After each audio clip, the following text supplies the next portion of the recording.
जब तक मुझे पता चला कि वो शादीशुदा है, तब तक मैं उससे इतनी मोहब्बत करने लगी थी कि उसे छोड़ जाना मेरे बस में बिल्कुल नहीं था।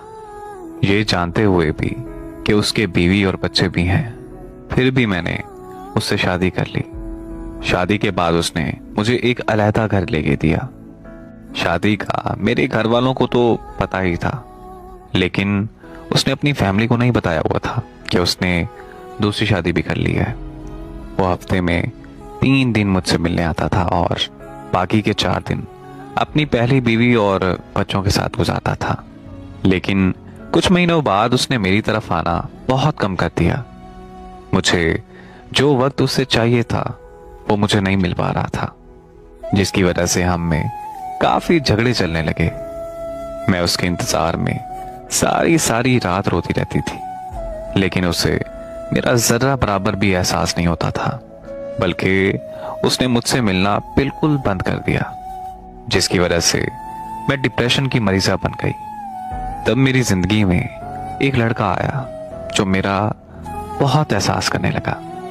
वो लड़का मुझे मोहब्बत और वक्त देने लगा। मैं डिप्रेशन से बाहर आने लगी और अपनी जिंदगी में काफी खुश रहने लगी थी।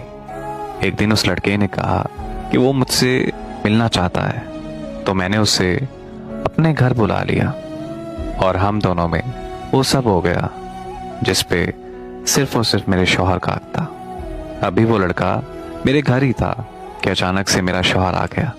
उसने हमें एक साथ देख लिया। मेरे लाख माफिया मांगने के बावजूद भी मेरे शौहर ने मुझे तलाक दी थी। तलाक के बाद मेरे माँ बाप ने भी मुझे नहीं रखा, क्योंकि मेरे शौहर ने मेरे माँ बाप को भी सब कुछ बता दिया था जो मैंने किया था। खुदकुशी करने की कोशिश की तो मुझे एक आदमी ने मचा लिया, जो मुझे अपने साथ अपने घर ले गया। कुछ दिन उसने मेरे साथ अपनी हवस पूरी की और फिर वो मुझे एक सड़क के किनारे छोड़ गया। उसके बाद मेरी जिंदगी में जो भी आदमी आता वो अपनी हवस पूरी करके और चंद पैसे देकर मुझे छोड़ जाता, और मुझे पता भी नहीं चला कि मैं कब कॉल गर्ल बन गई। एक दिन मैंने अपने शौहर को उस लड़के के साथ देखा जिस लड़के की वजह से मेरे शौहर ने मुझे तलाक दी थी। उस दिन मैंने उन दोनों का पीछा किया तो मुझे पता चला कि मेरा शौहर और वो लड़का आपस में बचपन के दोस्त हैं। मुझे उस दिन हकीकत जानकर बहुत तकलीफ हुई कि कैसे साजिश करके मुझे तलाक दी गई। हाँ, मैं मानती हूँ मुझे उस लड़के की बातों में बिल्कुल नहीं आना चाहिए था, लेकिन तब मेरी हालत ऐसी थी कि मुझे तवज्जो और प्यार की जरूरत थी। अगर वो तवज्जो और प्यार मुझे मेरे शौहर से मिलता तो मैं कभी भी उसके चाल में ना फंसती।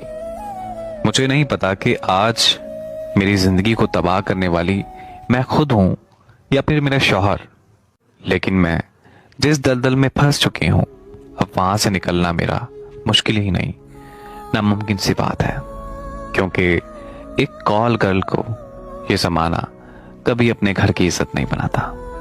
इस कहानी से एक सबक सीखने को मिलता है कि जब आपका किसी मर्द के साथ निकाह हो चुका है तब आप उसकी अमानत हैं, चाहे वो आपको टाइम दे या ना दे, आप उसकी इज्जत हैं। ये सब कुछ आप पर डिपेंड है कि आप उसकी अमानत में खयानत करती हैं या फिर नहीं। एक औरत हमेशा 4 दीवारी में ही अच्छी लगती है और अपने शौहर के साथ खूबसूरत लगती है, चाहे उसका शौहर कितना ही जालिम क्यों ना हो। वो अपने शौहर की इज्जत होती है, उसका मान होती है। मेरी दुआ है कि अल्लाह पाक हर इंसान को नेक अमल करने की तौफीक अता फरमाए और हर इंसान को नेक हिदायत से नवाजे। आमीन।